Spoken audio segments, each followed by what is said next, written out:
Good morning class seventh. आपने previous के study में इल्तुतमिश और कुतुबुद्दीन ऐबक के बारे में पढ़ा था।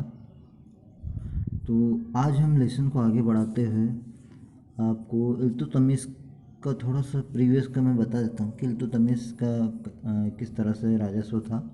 देखिए, इल्तुतमिश जो था वो उत्तरी भारत में तुर्की राज्य का जो वास्तविक संस्थापक माना जाता है उस समय का। तो जैसे ही वो गद्दी पर बैठा तो उसने उसके पश्चात उसने क्या किया, आंतरिक और जो बाह्य जो युद्ध है, जो भी जितने भी उनका सामना उसने किया, और उसने एक खास जो रियल जो अच्छी बात जो की है वो की है कि 40 जो तुर्की जो अमीर थे, है ना, उन और उनके गुलामों के दल को संगठित किया, उनके जो दास जो थे और जो राज्य की शक्ति का वो प्रमुख आधार माना गया है। सबसे बड़ा काम उसने किया, जिससे क्या हुआ, उसकी शक्ति का प्रसार हुआ और वो आगे बढ़ता गया। और धीरे धीरे उसने अपने, देखिए, जो पंजाब है, हरियाणा है ना, इनको भी अपने अंदर अंदर कर लिया। और जो जालोर और रणथंभौर के जो शासक थे वो उनको भी अपने अंडर करके कुबेचा, एल्दोज, ये सारे जितने भी थे उनको अपने अंडर करने के बाद उनकी जो शक्तियों को क्षीण कर दिया पूरी तरह से। और पूरा अपना राज्य जो शासन दिल्ली में अपना एक छत्र राज्य शासन स्थापित कर दिया। और एक चीज़ और थी, इल्तुतमिश ने जो अरबी प्रकार का एक टंका चलाया था, एक जो मुद्रा है जिसको तनका कहा जाता है, सिक्का, वो भी उसी के शासनकाल में चला। और इस तरह से उसकी मृत्यु 1236 में उसकी मृत्यु हो गई।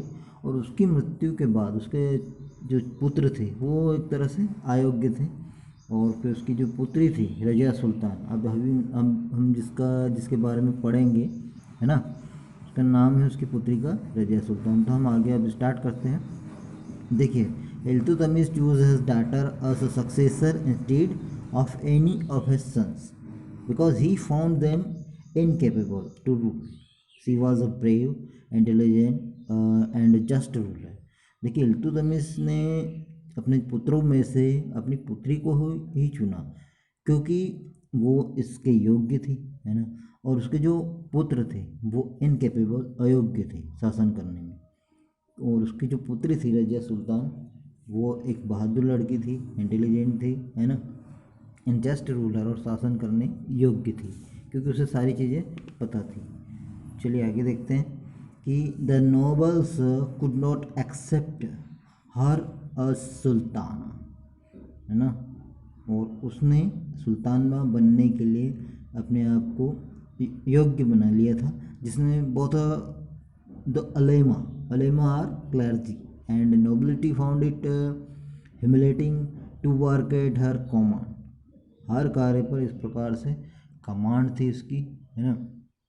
उसने अपने आप को अलेमा अलेमा एक उनकी जो एक तरह से बहुत क्लर्जी एंड नोबिलिटी के आधार पर उसको माना जाता है, जिसमें सारे मतलब जो रजिया सुल्तान पुरुषों के समान कार्य करेगी पूरी तरह से, वस्त्र भी वैसे ही पहनेगी, सारी चीज़ें मतलब इस तरह से। तो सो दे कंस्पायर्ड, है ना, पूरी तरह से against her and finally killed her in AD 1240। और उस तरह से उसने भी अच्छा खासा शासन चलाया, बट कुछ कारण रहे जिसमें वो नेतृत्व नहीं कर पाई और इन लोगों की साजिश का शिकार भी हुई, एक तरह से कहा जा सकता है। और 1240 में उसकी मृत्यु हो गई, ठीक है, मार दी गई, है ना, उसकी हत्या कर दी गई थी। चलिए नेक्स्ट हम देखते हैं गयासुद्दीन बलबन।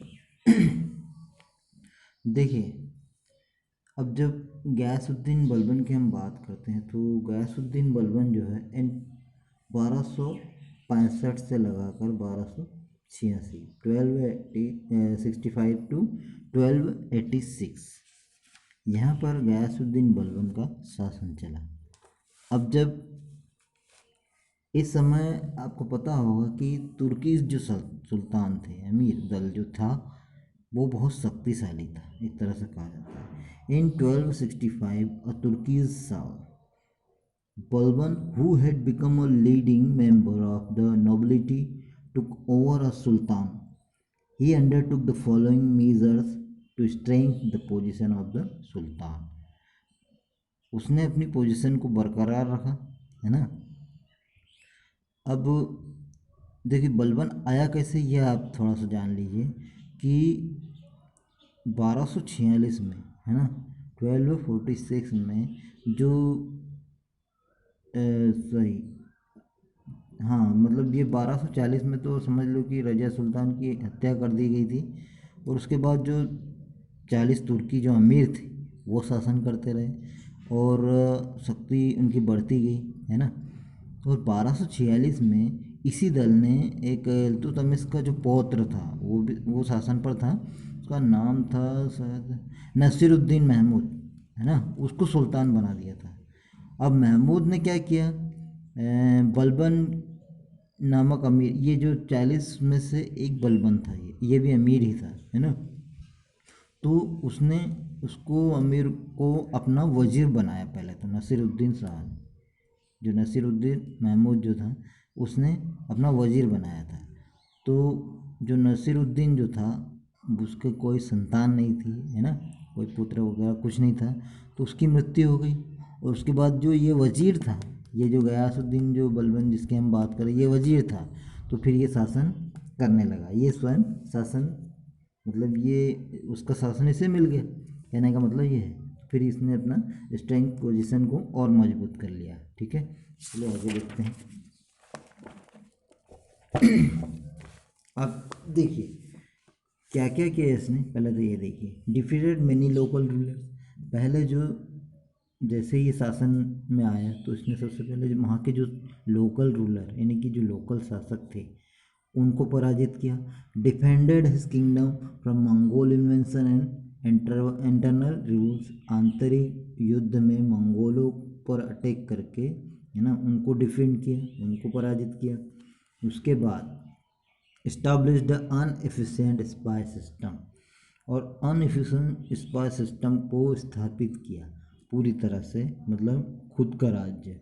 उसके बाद restored law and order in the Ganga Yamuna Doab and Doab land between two reverse bye adopting a policy of blood and iron, ठीक है।